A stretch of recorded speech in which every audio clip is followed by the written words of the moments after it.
What's going on, everyone? Nick from Comic Culture here. Time for Nick at Night, my weekly comic book review show. Let's get into the books I read this week. Starting over in DC, Batman and Robin Year 1, issue number 5. Man, this is such a great series, kind of revisiting that time period again. He doesn't know who Clayface is in this universe, and so we're learning that creature's abilities, that villain's abilities, slipping out of the grasp of Batman in here as he's trying to uncover everything else that's going on inside of Gotham. The interior artwork continues to be really strong inside this one. It's Mark Waid on the story, so you know it's got that energy that we're used to seeing from him in here. Sam Nee on the art and everything. Spectacular book overall. If you're not already done with Batman stuff, it's one of the better ones out there for sure. Check out Batman Robin Year 1 if you haven't yet. Next up from DC, we have Wonder Woman issue number 18 right here from Tom King. A very Tom King type of an issue. Wonder Woman getting back into the action in here. Kind of, I guess. There's so much narration in this book from the eyes of the Sovereign. I think Wonder Woman has some parts in here as well, reflecting on everything. We get to touch base with the other Wonder Girls as well. It's saying, like, what are they doing right now, which is kind of hilarious, I think. But basically, this entire issue is Wonder Woman getting back into the action, so to speak. She's kind of like making her way towards the White House and taking on whatever threats come at her, or more or less deflecting them in a way. We do have Grail in here, this battle that we've been building up towards for so long. We had a little taste of that several issues ago. We want that rematch in here. We get to see the outcome of that, I guess. I don't know. This was kind of a big tease issue, but it's all about the pacing. It's all about the vibe throughout this entire series. If you've waited 18 issues, this is just another one of those issues that kind of like prolongs the inevitable battle or confrontation with the Sovereign at the end of it.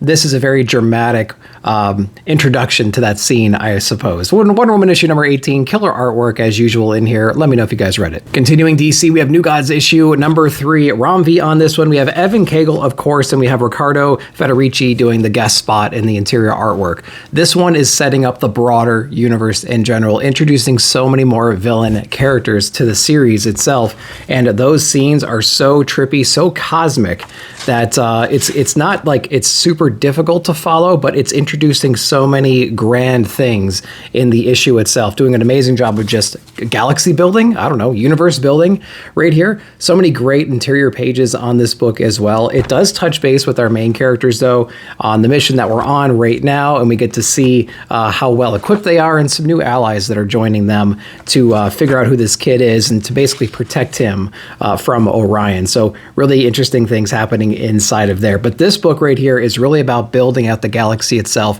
introducing who the threats are, and also like how this new god got to Earth to begin with.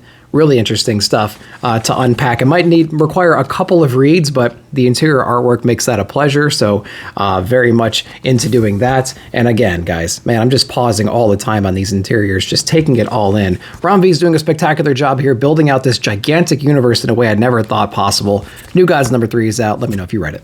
Zatanna issue number 1 out this week. Jamal Campbell's doing a majority of the work inside of this book. I was excited, yet a little bit worried coming out of the Zatanna Bring Down the House run from Tamaki and Rodriguez. I had such a great time with that story in general, but it was a Black Label book, so it could do some things outside of continuity. We have an all-in tie-in right here, so I was more curious as to what kind of vibe are we going to get with this book and how is it going to be tied into the all-in initiative. As far as the latter, I have no idea how it's tied into all that. Maybe a second read can show me some more clues there. But I will say that this book has a little bit of that levity and like the theatricalness of the other book from Tamaki, which is pretty cool. Of course, we have Zatanna. She's got her crew right now. They're prepping for some shows. They have some, operational conversations like how to do better during their performances and stuff like that.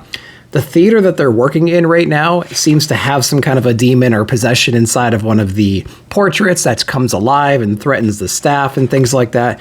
What I think is really cool about this one, though, is this villain has the ability to pull different people into like different movie posters and things like that. And we're actually fighting with inside those posters in those scenes with those characters and everything. So Zatanna's having to like bounce around from different location to location. She might be in some kind of a car chase, and then she's in some kind of a romantic thriller, and then she's in some kind of Jaws type of a movie, saving all of her coworkers, essentially, from whatever this threat is. And we do get some amazing interior artwork and coloring inside this book, which is just handled really well. And based on which movie poster we're jumping in, we kind of have like the lettering and the vibe of that scene, of that movie. So that's pretty cool. You know, there's a lot of spell casting and things like that going on to save everybody. And of course, Zatanna, she kind of gets tricked towards the end of this, and we're going to have to figure out how she can escape from the situation she's in right now. So I will say that this Zatanna right here, it didn't hit me as hard as like the Taqi run from the visuals and from the storytelling side of things, but I'm going to be continuing to read it because it's a pretty solid character still, and I'm still riding that Taqi train. So let me know what you guys thought about this new one from Zatanna, issue number 1. Let's go over to Marvel real quick with Laura Kinney Wolverine issue number 3, Erica Schultz on this one. If you like team-up books and you want to see Electra Daredevil team up with Wolverine and take on some like lower level, street level things, this might be the book for you. There's this agency right now, this group of people that are manipulating some mutants for their own political reasons. They put some kind of a kid in the demonstration downtown in New York and he detonated himself, taking out a bunch of people basically to scare people from that cause. They're trying to uncover more about that mystery right now, who set the kid up and all of that stuff.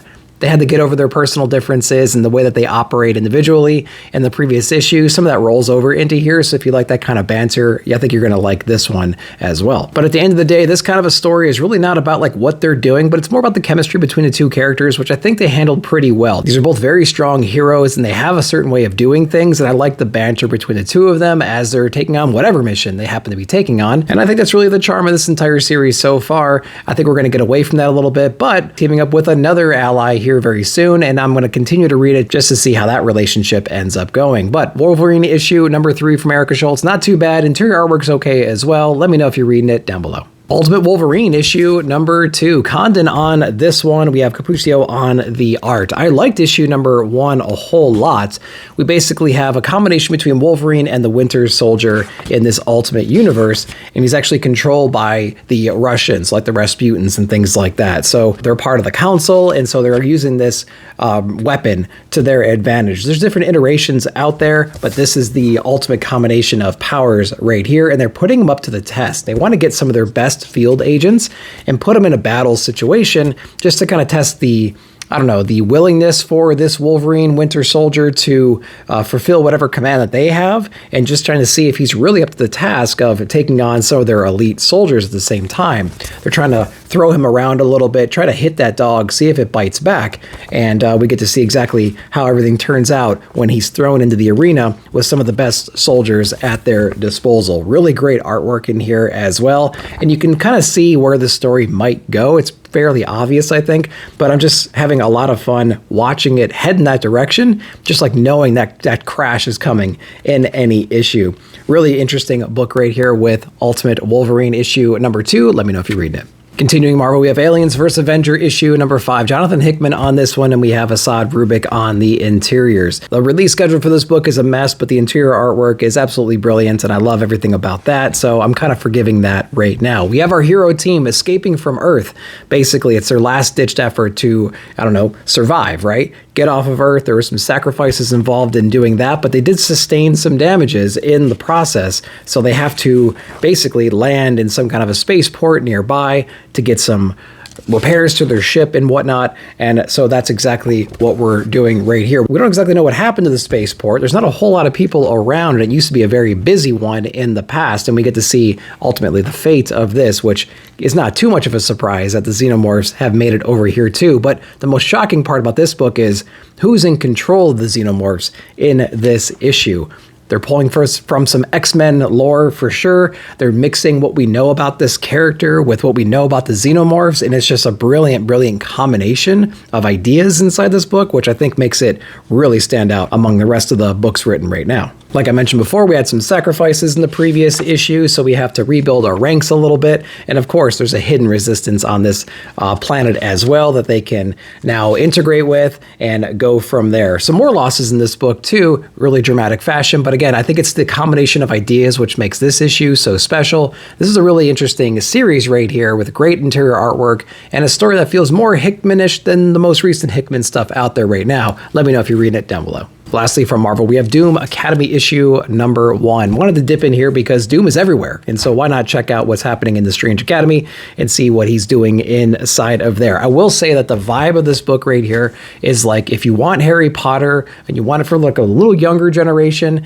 and you also want to incorporate some Marvel Easter eggs here and there, this is kind of the book for you. It's drawn that way. It's written that way. It has really nothing to do with Doom other than he created his own Hogwarts, and these Strange Academy kids are now going to that place. Some of the teachers have come with them, and they're dealing with all that stuff. But like, a lot of the dialogue and conversation in here is not really that interesting, to be honest with you. They're talking about like the newspaper and assignments and things like that. There's a mystery of like this missing kids in here as well, and we're trying to figure out what that all means. But I mean, a lot of it is just like a bunch of kids talking head, you know, small drama kind of stuff right now. A lot of commentary about how Doom is a weirdo and things like that. So it feels like it's more of a YA title to me. So that's not exactly something that I'm looking for, but I'm sure a lot of people out there will enjoy this, especially if you like the voices, the younger voices in the Strange Academy series. I think you might enjoy this one, so you can check it out. If you're dipping in here to kind of get a pulse check, see what's going on, you might be surprised by how light this is, but maybe I'm wrong. Let me know if you read it down below.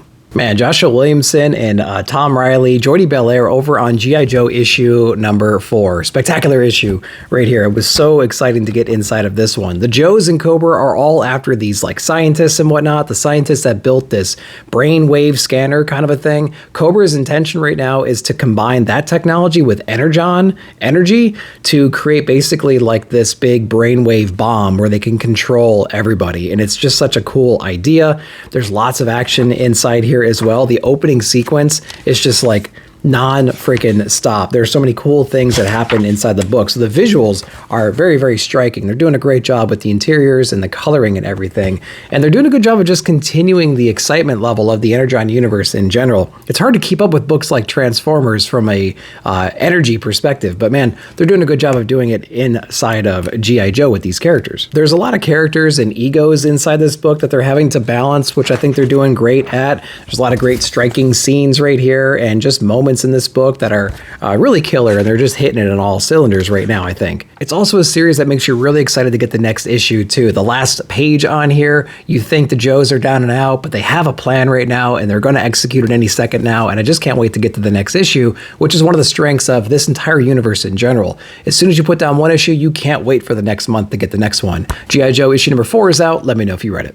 All right, guys, that's all I got my hands on. Really light week this week, but let me know what you read and what your favorite books of the week were. While you're down there, like, subscribe, share, hit that bell notification to be alerted whenever I put out new videos. Thank you so much for watching. We'll see you in the comments.